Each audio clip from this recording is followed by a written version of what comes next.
Hey, everybody in internet land.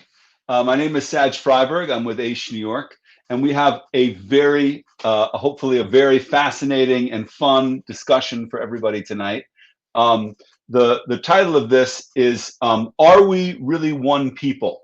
A religious, secular, open discussion. So we have a beautiful group of people here tonight to discuss what divides and potentially what joins the Jewish people. The idea for this broadcast was from my colleague, Rabbi Adam Jacobs, and he read an article in the foreword, and that article really talked about how divided Jews are. It was an article that was comparing Israelis and Americans. In our panel tonight, we're going to have all Americans, but the basic idea is that given the political divisions and the deep divisions that exist among the Jewish people in terms of religiosity, can we really consider ourselves one people? And the rather pessimistic conclusion of that article was, we are not one people anymore. We are two communities, and the divide is only going to grow starker in the future. So that's a future that I would like to avoid. But nonetheless, there are divisions, and it seems worthwhile that we should have an open discussion about them. So right now, I'm just going to introduce the members of our panel one by one. This group has never gotten together before. So first of all, I'd like to just invite each person to just say their name, where they're from, and maybe a little bit about their Jewish background, if they would. So first, introducing Esther. No. Esther, are you there? Oh, I'm here. Okay, great. Esther, tell us a little about yourself. Okay, I am a mother, grandmother of 3. I actually go nuts over my grandkids. I was born Chassidic. I work as a coach. I help people, women inspire and empower themselves to gain more mastery in their mental, physical, emotional, and spiritual well-being. But I love life, and I love Judaism, and I'm passionate about it. Beautiful. And what I love doing is playing paddleball in the field when the weather's nice, and when life feels a little heavy, I like flying a kite. What I hate doing is cleaning my house. So what I do about that is hiring cleaning help. So I hire a Spanish cleaning lady. She cleans my house for 4 years and then discover that she's Jewish. We have a conversation. Wow. Yes. So we have a conversation. I don't know how much cleaning got done that day, but we are soul sisters. She ended up lighting candles that Friday night, and she's doing that ever since. She has amazing. Yeah. So amazing. I just want to give everybody a chance to introduce themselves. Thanks for that great story. Curtis Stahl, are you there? Yes, I'm here. Thank you. Hey, buddy. Where are you from? I'm from Portland, Oregon, originally. Raised mostly in a secular family. Began exploring, Jewish heritage, my Jewish heritage, and the Jewish religion more so over time. I work in the real estate industry in New York with a lot of religious colleagues and friends. So I've been exposed to a lot of different groups of people and a lot of different sects. So it's a pleasure to be here and looking forward to the discussion. Okay, great. Awesome to have you. Adam Gordon. Hi, how are you tonight? Hey, buddy. Hi, so my name is Adam Gordon. I'm a software developer who lives in Brooklyn, New York, though I'm actually calling in from Memphis, Tennessee tonight. So I was raised in the Reformed Jewish tradition, though I consider myself a secular Jew currently. So I've actually lived in 8 U.S. states, including both coasts. I lived in the South, the Midwest, and Texas. So I have a nice cross-section of the American Jewish experience. And I always enjoy a good discussion about politics and Judaism. Also for naming things we hate. I hate flossing. I don't know. Figured I'd throw that out there. Awesome. The two things that nobody's supposed to talk about, we're supposed to talk about tonight, right? Religion and politics. Okay. Okay, should be great. Rachel, are you with us? Yeah, what's up? I'm Hey, Rachel. Rachel. How's it going? So I'm Rachel Saslow. I am a product marketing manager. I'm raised in New Jersey in this beautiful childhood bedroom that I'm currently sitting in, but typically live in Manhattan. And I was raised pretty secular and kind of like being a minority in my community of friends. I felt like kind of embarrassed to be Jewish until I graduated college and was able to figure out what being Jewish meant to me. And I had the opportunity to kind of explore Judaism in my own way, which I'm still kind of figuring out right now.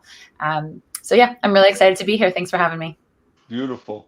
And we have one couple that's together, a couple of friends, Yoel and Aryeh. You guys could introduce yourselves and tell us a little bit about yourselves. There you go. Hi, I'm Aryeh. First of all, that didn't sound too kosher as a couple. It's kosher, man. Everything's kosher. It's good. So, Aryeh Royd, originally from Manchester, England, and yes, Man United was my team. And I wasn't brought up so Chassidic to begin with. Later on, I got involved. Our family got involved more in the Chassidic lifestyle, and my father sent me to Chassidic yeshiva in Israel.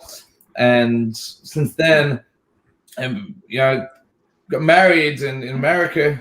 I have a beautiful family, and I'm raising a Chassidic family here in Monsey in New York. And what I like to do best is travel around the country with my friends to share the beauty of Judaism and with the Chassidic flavor to our friends, brothers and sisters all over the country. We go to various communities, we go to college campuses back in the days before COVID when we were allowed to. And we Shabbatons all over the country, just with, as I said, a Chassidic flavor, singing and dancing throughout Shabbos to show the beauty of our heritage, and that we're all one, as what the discussion will be. Beautiful. My name is Yerli Trieger. I was born and raised in Monsey, New York, right where I live right now. The best place to live, in my opinion, other than Israel. So I was born and raised Chassidish, and went to local schools, local yeshivas. Professionally, I work in special education. I've worked in regular classrooms, special ed classrooms. Right now, I'm an assistant principal in a local public school. And I guess I share Aryeh's passion for traversing the United States to bringing joy and unity to our fellow brothers and sisters. Beautiful. Okay, so hold on one second. I'm just checking something. Right now, if we hope to have time at the end for questions from our audience on Facebook. So if you're on Facebook or on our YouTube page, you can post questions there as we go through, and hopefully we'll get to them before the end of the program. The format's going to be like this. I'm going to throw out a question, and I want to give each one of our panel members a moment to answer the question. And then maybe if people have responses back and forth, I'll try to direct a little discussion about it at the end so we can get a little back and forth going. Okay? So here's the first question for our panel this evening. Do you agree that the Jewish people are divided? And if so, why do you think we are divided? What do you think the main divisions are? And what do you think's causing that divide? Okay? We'll do the same order that we did to the beginning last time, but we'll mix it up a little bit. So do you think that we're divided? What do you think, Esther? A minute or so of your thoughts. We're absolutely not divided. In essence, we're one. We're truly one. Unfortunately, as time and history, some people have dropped their Judaism. So externally, they look different. Spiritually, and they have lost touch with the truth. But we're really one. We're absolutely one. Wow, that took less than a minute. You got a lot of conviction there and a lot of clarity. Okay, Curtis, what are your thoughts? You can respond to Esther or give your own thoughts, whatever you prefer. Yeah, I would say overall, I'd agree. I think that there are more similarities than differences, and I think that it's always been a diverse community, and I think it will always continue to be.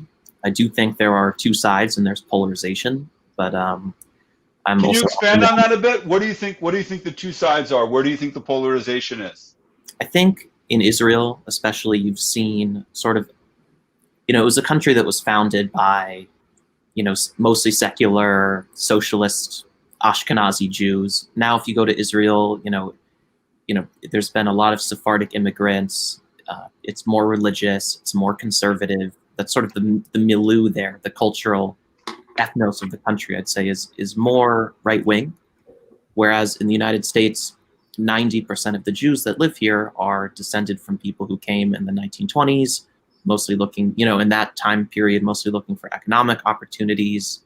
They were not the most probably religious segment of Ashkenazi Jews in Europe at that time. So I think you've seen the communities diverge. Obviously, there's exceptions to the rule, and there's different groups, and people are their own people everywhere in the world. But I think that due to those kind of demographic trends, there are large differences. So, but you think those differences are more Israeli and America, but you think in America we're more united. You agree with Esther that we're more united than we are divided? Well, I'd say the caveat is that the non-Orthodox community in the United States is slowly, becoming less large of a community through whether it's, assimilation or intermarriage or whatever it might be.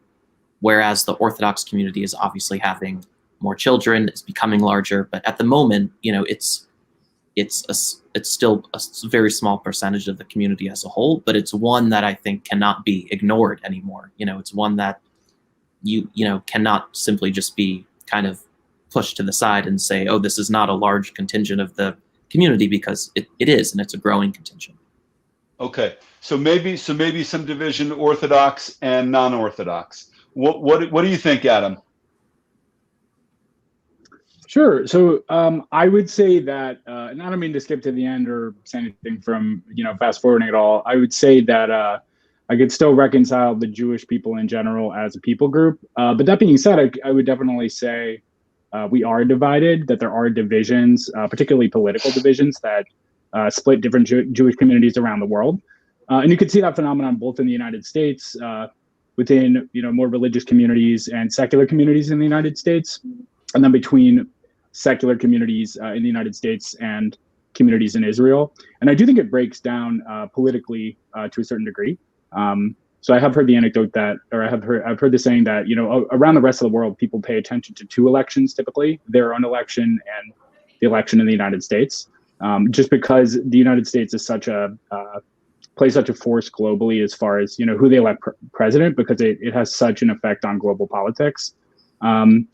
And I think one of the major divisions you see in the Jewish community, and again, not to say it's not reconcilable, but I think it tends to be between Jews who take on a more globalist view of world politics, seeing themselves as world citizens more or less, and trying to interpret the best ways that Jews can live within the global society, and then those who view Jews as trying to partake in an ethnic state, designed for Jews. And I think that's you tend to see political divisions that break down on that level, where the latter would be those in Israel voting more for a Jewish state or an ethnic state. So that's interesting. That's a pretty serious division.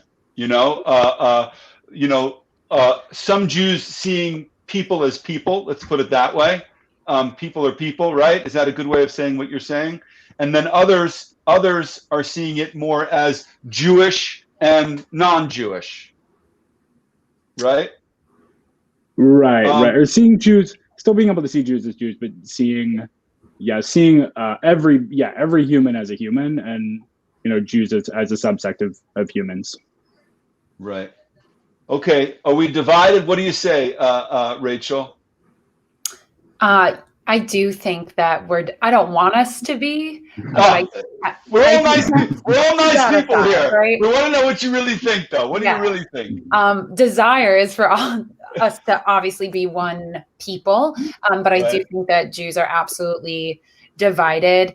I think that there has been, especially like in my lifetime, a lot of different layers and types of Judaism that have emerged. And whether that be, you know, you got secular, reform, conservative, Orthodox, whatever it is, there's also these like micro layers in between that I think are starting to, you know, blossom, and people are starting to get a little bit more interpretive with what Judaism means to them. And, you know, when Esther said that, you know, there are some people that have just lost touch with the truth, I feel like my truth might just be different than someone else's truth. I was waiting to see if somebody would say how they felt about that. Yeah, that was it. I'm glad you mentioned that. Yeah, I just think that maybe my truth is different. And to be honest, like, this is just coming from my personal experience, but I have had like people that are a little bit more religious than me, maybe Orthodox or Hasidic practicing, have told me that they don't consider me Jewish. They don't consider me Jewish at the caliber that they are at, because I don't really commit myself to Judaism as a lifestyle. Judaism is a big part of my life. And it really ebbs and flows, but Judaism is not such a cornerstone and like big part of my life. And so I love to engage in these conversations and have, you know, really hear other people's thoughts and experiences. But I think that it definitely feels a little bit divided when I'm maybe told that I'm not Jewish based on the way that I practice Judaism. Great. Thank you for expressing that so well. And so Rachel says, look, there is a division, and maybe I don't even feel as if everybody recognizes that I'm Jewish, but there's definitely a division. So what do you say, Aryeh? You say there's Aryeh, and then Yoli. You say there's a division, or you say there's not a division?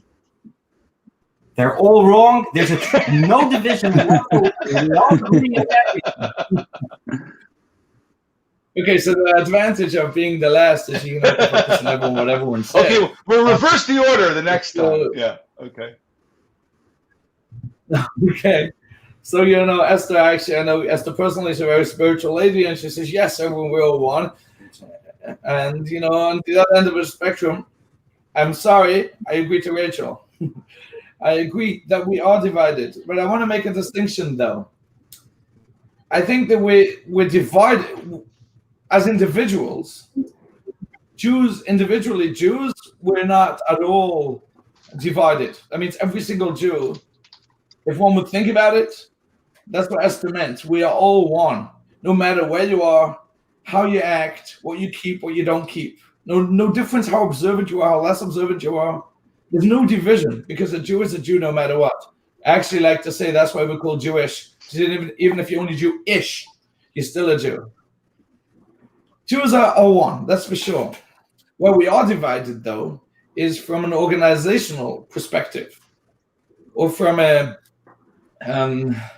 you know, as we like to label as Orthodox, as conservative, reform, they're absolutely divided, and because it's a fundamental belief, and we as Orthodox Jews believe the Torah is God-given, divine.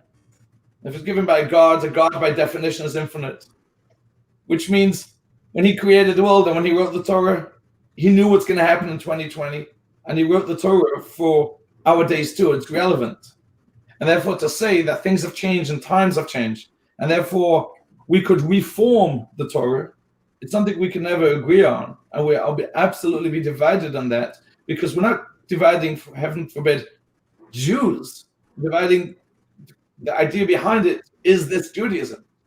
And we say if it's God-given, nothing's changed. Nothing could change. Because, as I said, the God by definition, always there, always was, and infinite. And therefore, when I look at Jews individually, say, you're my brother, you're my sister, we're all one. There's absolutely nothing that divides us. But if you label yourself, you say, oh, I'm a Reformed Jew. You say, oh, I'm an Orthodox Jew, and I'm conservative. So those are wildly different, because in my eyes, it's not even Judaism, it's your own religion. If you decide who you are, or some rabbi decides, I think Judaism should be like this. What I say, well, it's not I say Judaism is like this. Let's ask God what Judaism is. Okay, let me jump in. Let me interrupt you because Rachel wants to respond to something you said, but before she does, I want to give Yoli a chance to say his opinion about division or no division. I think that Aryeh was kind of parsing it, trying to parse it a little bit. Maybe divided, yes, as individuals, as organizations, organizationally, but individuals still united. What do you say, Yoli? Because I love everyone and I want to make sure everyone. I think Aryeh's taken a dive off the deep end, if you will. I mean, he's really he's taken it to the next level. And I'm just gonna say I don't like the word divide. I think divide is such a strong word, and of course, like Adam said, and like some of the others have mentioned, really as a nation, there's so much that connects us, and there's so little that divides us. But it's I guess it's easier to focus on the divide to some extent, and that's what people tend to do, unfortunately. I think if people were a little bit more open-minded on both sides of the spectrum, perhaps we could have more dialogue. Something like this should be happening a lot more frequently, a lot more often, and hopefully people who really want to learn and people want to engage, we can learn from this. There's tremendous value in everything that we do, and there's tremendous value in meeting and engaging. So I appreciate being part of this. Thank you.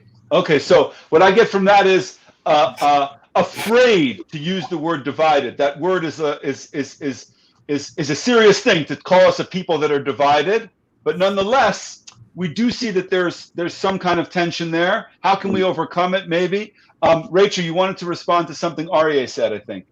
Yeah, Aryeh. So when you had said that you think that like organizationally and the way that we kind of label ourselves is really what the dividing term is, like, do you see me as much of family? Would you help me as much as you would help a community member that looked or was a part of your like inner insular circle? Because to me, I feel like there's such camaraderie within like my secular world, but there's also such camaraderie within the Orthodox communities. And it's like, do we break those walls beyond just the actual labels of Orthodox, secular, etc.? Aryeh is being very modest right now. I'm going to jump in and answer for him. Not only would he, but he actually does. He spends the majority of his outreach efforts helping people from all communities. Rachel, I wouldn't know how to express this well enough, but just get to know us. I would love to. I wouldn't think twice. I wouldn't say, you know what, maybe she's also Jewish. That wouldn't even enter my mind. Do you think that you're a minority in that? Exactly the same. It wouldn't make any difference. Because as I said, I don't look at the label. I look at you. And you have such a pure neshama, just like me and everyone else. There's no difference whatsoever. I'll go immediately to be there for you in any area. Would you say that about the rest of your community too? Everyone needs to speak for themselves. Of course. Yeah. No, but I do agree. I do agree to the problems of our community. If we want to talk about that, I'm very open about it. There's many problems within our community. We mentioned before traveling around, and my colleague Yoli comes with us. It's one of the things we like to do. One of the reasons I do what I do, to break that misconception, to break barriers, to build bridges, break stereotypes. So, granted, many people in my community won't. They may view you as goy. I'm sorry. Yeah. I do agree. But you know what? It's wrong. It's a misconception from your end. It's a misconception from our end too. We shouldn't. It's dead wrong. And from a Torah perspective, one has to see the value and beauty of the neshama, the soul, not the body, and certainly not the organization they belong to. And I'm actively working on that to try and get more firm and Chassidic involved in. So I want to open this up a little bit, and maybe Esther, you can jump in. I really, first of all, I very much appreciate your frankness, Aryeh, saying, look, you are unique. You're part of the traveling Chassidim. It's part of your whole. You have a whole project of outreach and of reaching out. I thought that was very brave and honest of you to say, look, is it true by everybody? Esther, what would you say? Would you say there's work that needs to be done within the religious community and how the religious community views the secular community.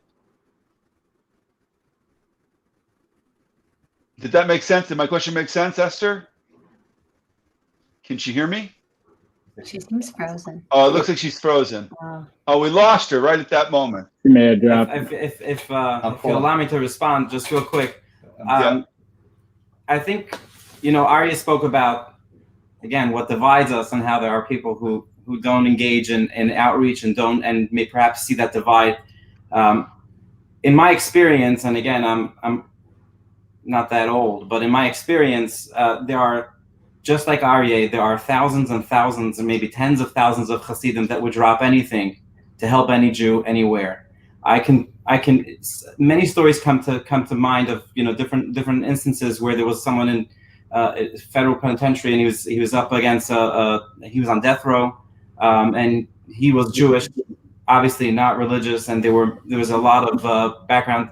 Tens and tens of thousands of letters were written by the Orthodox Jewish community in trying to help save this person's life who had changed or who they didn't believe, and just because he was Jewish, really there was no other connection there other than the Judaism.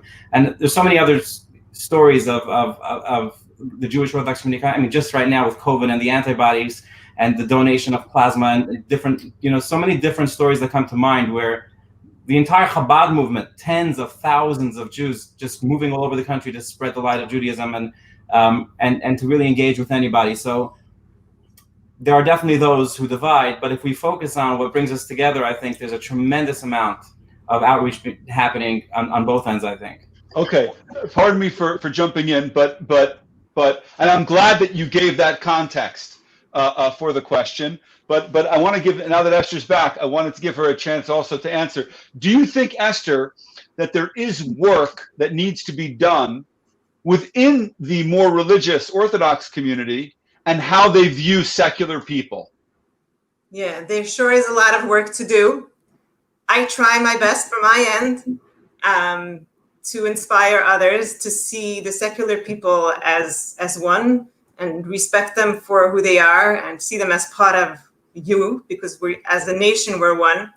I'm only one person and I try to do more, but hopefully I can inspire more and more people. I try to inspire my children and train them into this and seeing people, through love. But as Yoel has shared, that we're out there to help anyone, no matter, what level of observance they are. I actually didn't think of sharing this, but as he's saying there, I'm humbled to share this. But I've been working at an organization called Renewal. They pair up kidney donors and recipients. I'm personally a donor myself. I've been donated a kidney to a woman that's not at my level at all. She's modern Orthodox. And as I worked there for 7.5 years, I've seen real Chassidic people donating to non-affiliated Jews at all. So there are a lot of people that are out there to feel that unity and do something out there for others. But there is a lot of space of, doing more of this and spreading more of this. How we can do that, again, as a coach, I find that, when I've gained an appreciation to every human being and especially Jews, I think someone that doesn't see that, it's because they're not whole with themselves. And therefore, they're just not connecting to others in that way. So when I was able to grow and connect with myself and become at peace with myself and accept myself for the imperfect human being that I am, then I was able to see the others in that same light. Beautiful. That's a beautiful point. I want to give the question on the other side, and maybe Curtis, you could answer first. Do you think that there's work that needs to be done on the secular side and the way secular people tend to view religious people, and especially maybe Hasidim, people who are what are sometimes labeled ultra-Orthodox? Yes, I very strongly think there is. I think there's a lot of misconceptions about the so-called ultra-Orthodox and Hasidic, Haredi, Orthodox Jews as a whole. And I think it's a shame because I think so many secular Jews just don't even know and maybe have never met someone who is an Orthodox Jew. And so I think that I do think there's a lot of work that needs to be done. I'm not exactly sure the structure of that, but I think I do think so. Yes. Adam, what are your thoughts? Yeah, my thoughts are similar in the sense that I think just stopping otherizing, in the sense of I think trying to humanize the groups that we're curious about, people that we're curious about we may not know as well as we'd like to. It's very easy to draw a caricature of somebody or a conception of somebody and then base judgments based on that. I think that's always a bad practice. I think that's going to lead people into either echo chambers or leading them into just a path of thought that diverges from reality as they go. I think it's always important to try to engage as much as you can with real people. I living in New York, it's actually very easy for me to reach out to the Hasidic community. I work in Williamsburg. I think the more, I would say withhold judgment until you've actually had the chance to interact with real people, because I think that prevents a situation where you start to form judgments about an idea as opposed to an actual community of real human beings. Rachel? Yeah, I agree with a lot of what the two guys said. I mean, I think that there's absolutely work that we can do with this whole like generalization, of a different sect of Judaism. There are so many stereotypes that are portrayed in TV and from one-off stories that you'll hear from somebody that that might be close to you. But you also see so much diversity within this call of people that, are really interested in getting to know us on many different levels, regardless of how Jewish you are. But I feel like a lot of times in social situations, it's like, who's gonna put the olive branch out first? Like, who's gonna put their hand out for the other one first? And there's a little bit of this like, do you think that we're on the same page? Like, are we one person? Like, trying to like feel out somebody who might look a little bit different than you, to feel out if they truly respect you on the same level as you want to be respected, and just trying to figure out and navigating those sort of stereotypes that might be like very deeply ingrained in each of us. So I'm listening to this and I'm thinking, my family's pretty diverse. I'm Orthodox, and both of my brothers are not. And I'm really trying to think, there aren't that many circumstances in which really religious and really non-religious people actually interact, right? It doesn't actually happen that much. It's happening in this conversation, right? And the traveling Chassidim are making an effort, and Esther is also doing some outreach, and all the three of you also seem to be exploring these things. But let's think for a second, how do we bridge this gap? Because it does seem that there is a gap there, right? And I throw it out to you guys, and since we're in this format, I think anybody can speak up at any time. What can we practically do to destroy these stereotypes and to really get together more? I mean, I think one thing is certainly communal organizations could be more integrated. In a lot of communities, you tend to have like a Jewish federation, which may not incorporate some Orthodox, contingencies, and they may operate by themselves. In like a smaller community, like where I'm from in Portland, Oregon, I think there is more interaction. So whether it's on that communal level, I definitely think that there's ways that it could be done. Whether it's it's a fine line, but I do think there's opportunities for interaction. Any other thoughts? I also think like education, like I want to learn more. I want to understand more. I don't want to be in my secular bubble. I want to understand where you guys are coming from and how you think of me, and like continuing to have not only conversations like this, but also exposure and really like that desire to want to educate yourself about the full spectrum of Judaism and people that are other than you within your own religion.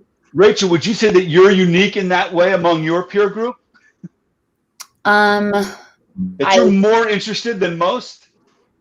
I think so, but I also think that maybe the access to resources, to communities where you're not like the only secular person in a room of Orthodox Jews, like that doesn't really exist. So I think that the platforms in which we integrate and can learn from each other without, picking up a book or doing the deep Google search, like right. It needs to be a little bit more human than that. And obviously there's so much of a spectrum even, right here.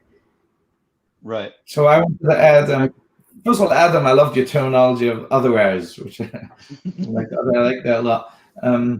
Rachel mentioned who's going to extend the olive branch first. So, as we've been saying the whole time, we're trying to extend the olive branch.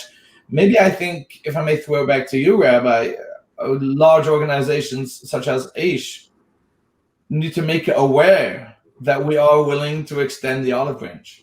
That means, in my eyes, the secular world should simply know that we are available, ready, willing, and able to extend that olive branch. I'm just waiting for the people to know that. As soon as anyone is interested, we'll be there. So we're trying to get the word out there more, and you wanted to know how can we do this more? People just don't know that from both ends. As Rachel said, I don't think you're the only one, Rachel. I've met many people throughout the States, and many, many people out there who so want to connect to people from the other end of the spectrum. Unfortunately, people are just unaware that from both ends, we so desperately want to connect. We have this yearning to connect to each other. And if the large organizations such as AISH and others would put it out there, I'm just giving you a suggestion, I'm giving you more work. And please, by all means, let each other know things are happening. I think also. Yeah. Go ahead. I'm sorry. No, please. I just wanted to add, I think, to something that Rachel said before in regards to the olive branch also. I think there's another piece that weighs heavily on this discussion, and it's the perception of, and I'm sorry for it sounds like you had a very bad experience, and I apologize. Whoever said anything to you did not speak on my behalf. I can assure you at least that much. But there's a cultural, maybe, communication gap when it comes to Chassidim interacting with people, and I think that gets in the way. It's almost like a certain off-puttedness that people are feeling that simply isn't there, but in the way that the language is built, the way Yiddish is built in some sense, and the way there are some cultural differences that can seem very off-putting at first. I know that the school that I work for is a public school, and it's a special needs school, and we have many, many non-Jewish people, many secular people, and a lot of Hasidim working there too. It's a bilingual Yiddish school, so we have peoples of all different, all makes and models, if you will, people coming from all over the place. And a lot of people have expressed to me that when they came to the school, they were very scared, or they felt perhaps like you felt, which is very different. And there's a lot of Hasidim, and will I be accepted? Will I not be accepted? But you can be sure that it's very much the same on the other side of the spectrum. People are also very scared of, am I going to be accepted by people who are more regular in the world, if you will, and I'm very different. I mean, I'm having a bad pious day, so just people are having different struggles that people have, and it's sometimes it's just that cultural difference. And the language problem will mean those people who don't know what pious are not going to get the joke. I'm sorry. I got it. We got it. We do a Shabbaton on a college campus. It's actually one of the first Shabbatons we went to. We've learned over the time, what mistakes not to make. The first time we went to one of our first Shabbatons over 10 years ago, We were in Albany, on a college, on the university, on the campus, and you may know how Hasidim dress on Shabbos without that dead cat on our head, the fur hat, straddle and a long black cloak, and imagine how we felt on the college campus Friday night, and even more so, we picked the wrong week. It was Halloween weekend. We certainly won the contest that year. Let me ask the question this way: is there something that you really admire or respect about the other group? About the if you're on the more religious side, so there's something that you respect or can admire that you see among secular Jews that you don't necessarily see as much among your own group? And is there something, if you're on the more secular side, is there something that you see among religious Jews that you admire or respect very much? Feel free to answer in any order. Absolutely. So what is it? Look, there's a tremendous amount to be admired about any person you meet. I think one of the core concepts of Judaism is judging others favorably and seeing everyone for who they are and understanding that they have, like I'm going to go with what I started with, which is there's so much that connects us and so little that divides us, but we tend to focus on that divide. There's so much that we can learn from each other if we were to extend that olive branch. But Yoli, I want to ask: is there something that you see, a quality that you see among secular Jews that you admire? That you might feel that your group lacks. Yes, I do. He goes first. If I may. Yeah, please. Totally secular, like in no connection at all, totally unaffiliated. But, Orthodox Jews who are born Orthodox and their entire life is Orthodox. Sometimes we take for granted our mitzvot, our Shabbat, our prayers. It's just life. You wake up in the morning, you go to shul, you put on the tefillin, the phylacteries, you keep Shabbat, because this is life. When I see, as I said, not totally unaffiliated people, but people who are slowly growing in their Judaism, or there's some Jews who don't do much, only 1 or 2 mitzvot. When they do that, they're all in it. And they say, this is real, I'm connecting now to God. Now's prayer time. And so many times it's something we could forget. We just go to shul. We do the davening. We do the morning prayers instead of like, I'm actively going now to shul to daven. And I see that. I see the sincerity in people who are less affiliated. And they go out of their own will because now they want to connect to God versus something we do out of rote. Okay, cool. Wonderful. I really I admire the discipline and dedication that more religious folk have to the Jewish religion. Like, it is such a big part of your day to day, from how you dress to how you spend your weekends to who you're spending your time with to what you're eating to, it's really, it takes for a lot of mindfulness, I think, and a lot of intentionality. And I really respect and admire that. I appreciate that. Whoa, I just heard some screaming. Well, yeah, Can you guys I hear hear me? that voice too. I don't know what that was. Oh, well, anyway. I can had chime one in. other thing I wanted kinda- to add. He's having some Sorry, internet go for it. connectivity issues. We Hasidim, we don't go for the internet. And yet here you are. So you must have snuck into some secret place that you can go on the internet. Okay. I just had one more thing to add. Yeah, please. Also, just I think the deep community that you all have within each other, and it's really special, and maybe I don't feel it yet from my Orthodox friends and my Orthodox Jews that I surround myself with yet.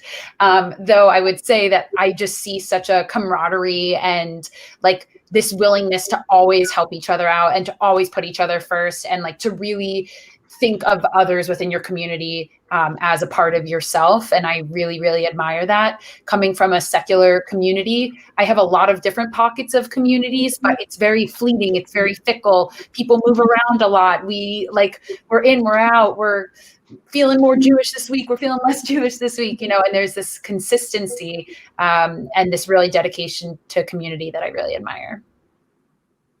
Yeah, I would kind of second what Rachel said, in that I have a lot of respect for tradition, especially tradition in, a decided tradition that's being practiced when the people practicing it are in the minority. Because I think in the world that we live in, it's very easy, the modern kind of secular world, it's very easy to get distracted. I think every decade, I think it gets more and more difficult to cling to a core identity. I think it's easier to kind of join the general population, or to kind of, do what you can to fit in. So I have a lot of intrinsic respect for a community that is willing to, stay the course more or less, or that's willing to uphold parts of their life that are important to them. There might be some things that I might not personally do, but I have a lot of intrinsic respect for people who are willing to, who are decided in saying who they are, and we're willing to stick through that, even if it's not necessarily easy. Or if they might be a minority in a certain community. Mm-hmm. Esther, you want to come in on this one? Yeah, I think I appreciate what Rabbi Roy mentioned about their excitement to every mitzvah that they do. For myself, I think as I was growing, I did realize that void that I did everything by rote, and I said, it's like as if I'm becoming affiliated. I was doing everything just like whatever I was taught, and gaining that appreciation of like just watching the people that like are so new at it and they're like excited about it. I did my own research on why I'm doing certain things. So many things we do, we have no clue why we do it. I teach my kids to do some things. I can't even explain the stuff behind it because it's not on their level. We just teach them to do it. And as they get older and they can understand more, they gain appreciation to it. But many things you need to do research on your own. So that's what I was trying to do, and I'm still doing, to find more passion in what I'm doing today and appreciating my Judaism. But in general, I haven't analyzed the secular culture so much to say there's something specific that I admire, but I admire them as a people.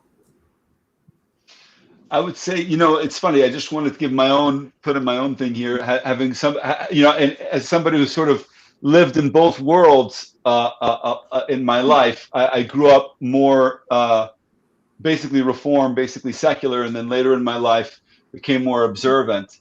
I once had a friend who said, there are a lot of universalist aspects to Judaism, a vision of the whole world, a vision of, if you look in the prophets, a vision of world peace, a vision of really everybody coming together in the entire planet. And I find that universalist perspective, or that that desire to connect to the entire world, that I find that much more among my secular friends, and then among my Jewish friends, there's much more of a focus on being Jewish, being a strong Jew, being a good Jew, my relationship with Hashem, my relationship with my fellow Jews. And so in a way, I feel like the two communities have a lot to offer each other. I think that the more religious community obviously has a strength and an understanding about identity. But on the other hand, I feel like the secular community has this attachment and vision of the whole world as one big family, right? That I think is also part of Judaism, but doesn't get expressed as often in the religious community. I just wanted to throw out my own thing. We have some questions from Facebook. Let's see what they are. Okay, What are the secular participants doing to reach out? The expectations feel one-sided. I don't know if I would agree with that, but it's a good question. What do you guys feel you can do to reach out more? I would say, admittedly, I haven't done very much in recent times, especially considering I live in a part of the country, I think probably the part of the country where it's the easiest to explore some of these communities of religious Jews and of Hasidic Jews. In the past, I have visited Chabad a lot of times, actually, when I was just looking for a Jewish community. So something that's kind of funny about my story is I bounce around the country. I've lived on both coasts. I've lived in the Midwest. I've lived in the South. So I have explored Jewish communities all around the country. Some of them were very large. Some of them were very small. They took all kinds of different shapes and sizes. And in some areas, there was really only a Chabad to visit, or maybe there was not a Reform community to visit readily. And the times I've done it, I have found it to be enriching. Again, in those situations, those may not have been practices that I would take on in my everyday life or practice in my everyday Judaism. But I did find that it was great. It did provide great perspective in terms of seeing what some of these services were like, or some of these experiences were like for people in those communities. So I would say, at least for things to do to reach out. I know COVID makes this really difficult now, but if you live in an area where, if you're a secular Jew and you are curious, and you live in an area where it's readily available to go to either a service or a Shabbat, or explore some of these communities. You're saying you got to look for opportunities to connect with the people who are different. Exactly. Because I do believe they're out there. It's also a very delicate line, because it's you don't want to be maybe intrusive to a really tight-knit communal experience, and you don't want to be an onlooker and an observer.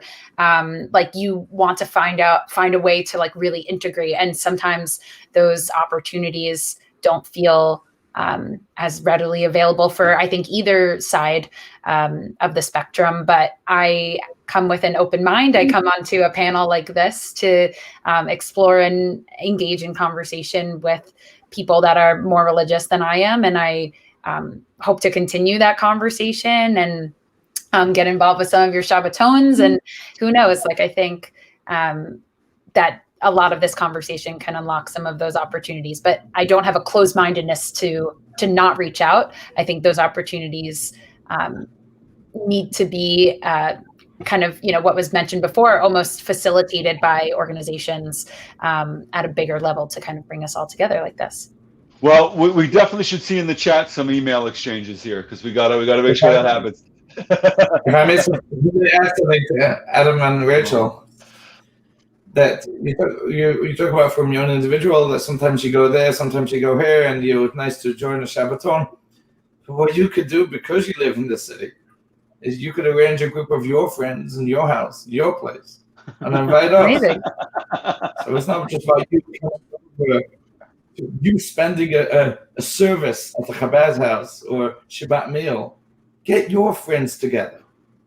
Do an event. I think we have a pitch here. I think the traveling Chassidim want to come to hang out with you and your friends, Rachel. So, okay. Curtis, I'll come to Portland, Oregon. Curtis, you want to respond to that question? Yeah, I agree. I mean, I think the delicate line there is that the Orthodox services are something that secular Jews can participate in, but non-Orthodox services are not something that Orthodox Jews are going to participate in. So you have to think about, okay, where are the areas where there can be, commonality, and, both sides can, interact with each other. And so whether, it's making an effort to, go make friends, go to each other's houses, go to Shabbat dinners together, or even in business, I think there's a lot of different ways that we can make it incumbent upon ourselves to reach out and not just be expecting their open spaces to participate in. But I think those are also great opportunities as well. Yeah, I think that what's coming out, I like the question, because what it just brought out is that we all, if we really do believe in Jewish unity, we all have a responsibility to really try to bridge that gap any way we can. There was another good question on Facebook. Is that right, producer? Is there another good? Tikkun Olam is nice, but doesn't it require observance first? So I guess we should first explain that Tikkun Olam is the idea that a Jew should work to make the world a better place, the world as a whole a better place. David is asking, shouldn't observance come first? That's an I would ask interesting question. David, why would he think that it would require observance first? And if making the world a better place requires observance first, then those who are not observant are exempt from making the world a better place. I don't agree with that. I guess I would also. I think there's a very there's the word observance. Define observance really. I mean, it's there are many different levels of observance, obviously, and I don't know about you guys, but I shouldn't say I'm perfect, but I don't know if everyone else is. No one's perfect. That's the bottom line. If we would be perfect, we wouldn't be in this world. We're in this world to become better people and to grow and to constantly grow. And as long as everyone's in an upward trajectory, I think that it's really difficult to say that someone is observant or not observant. It's a very I don't like the word. I actually have the exact same interpretation, which is, I mean, to some extent, I guess it feels more or less like gatekeeping as far as like, okay, so what interpretation do I have to meet? What field goal do I have to pass to count as observant enough to want to now qualify to change the world and improve the world around me? So I would say unconditionally trying to improve the world around me when possible, when I can, without meeting somebody else's standards of being observant. To me, that's a core aspect of Judaism, is that I can kind of define my own Judaism that way, and that I wouldn't, I think once you make observance a prerequisite, you have to ask who is the ultimate determinant of that, who decides who's observant and who's not. Okay, I wanted to say I agree with the three sentiments that were just expressed. My feeling also is that I'm not sure which comes first, or even if Tikkun Olam isn't part of the observance itself. The engagement in fixing the world, if a person does that with the idea that I'm a Jew and I want to contribute, that's part of being Jewish. So I would see it that way too. Okay, our producer's telling us that he's got a great question that we can end with for Esther. How did the Spanish cleaning lady find out she was Jewish? Okay. Okay, so she's been my cleaning lady for about 4 or 5 years. She speaks Spanish and I speak English. So we kind of communicate hands and feet. But earlier she was trying to tell me about the candles she was seeing. I was preparing the candles on Thursday afternoon. I was preparing my Shabbos table, and she said that her mother used to like candles, but I wasn't clear. Something was like, a few things she was telling me about that she thinks that things remind her of her grandparents' house, but it really wasn't clear, and nothing really like clicked in my brain that she really is Jewish. Thank you to Corona. Her twin daughters, 14-year-olds, were home from school for many months, so she brought her longer girls to my house when she came to clean. So they speak a nice English.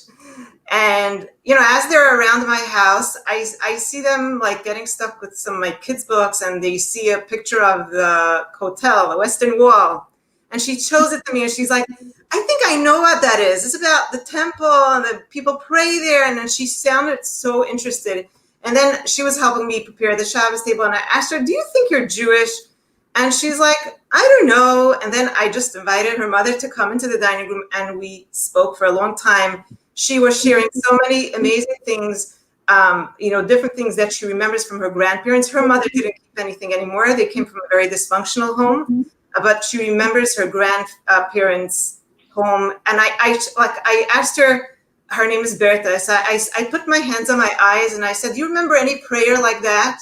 She was like, yeah, my grandfather would tell me to put my hands on my eyes, and it would take so long, so I would like peek out. And she was like almost in tears when I kept on asking her questions about it. She said they had separate pots for the meat and dairy and like so many different things. And I said, you're Jewish. And we hugged and cried, and that's it. That was the beginning of And the kids, I invite them. Actually, on Sunday, we're having a whole kumsitz, and we're getting together. I'm going to play music and do challah baking together. They come to me often to bake challah, and they're so proud that they can braid their challah from 6 strands. And they say Shema every night. Their mother lights candles every Friday night. They do not touch their phones the entire Shabbos. I am so inspired by their. It's beautiful. It's a beautiful, beautiful. I'm sorry to interrupt you, Esther. I mean, we can listen more, but we gotta sign off. So I want to wrap up by saying the following thing. I think that in this discussion we realize that there actually is a divide, and there is the potential for that divide to get worse, the way that article in the foreword talked about, and that it really is up to us as individual Jews to figure out how to bridge that divide and to look for opportunities to bridge that divide. And I think as we see the world becoming a more dangerous place for the Jewish people, we see anti-Semitism on the rise. We see politics getting more and more divisive, and there's more otherizing going on. The crucial nature of any opportunity to reach out to your fellow Jew, whether they're different than you or whether they're same to you, we should take advantage of. I want to thank, from the bottom of my heart, all of our participants. It was a really enjoyable, fun, open, honest, and off-the-cuff discussion. And thank you, everybody, for joining Thursday Night Live. And we'll see you next week. Thanks so much.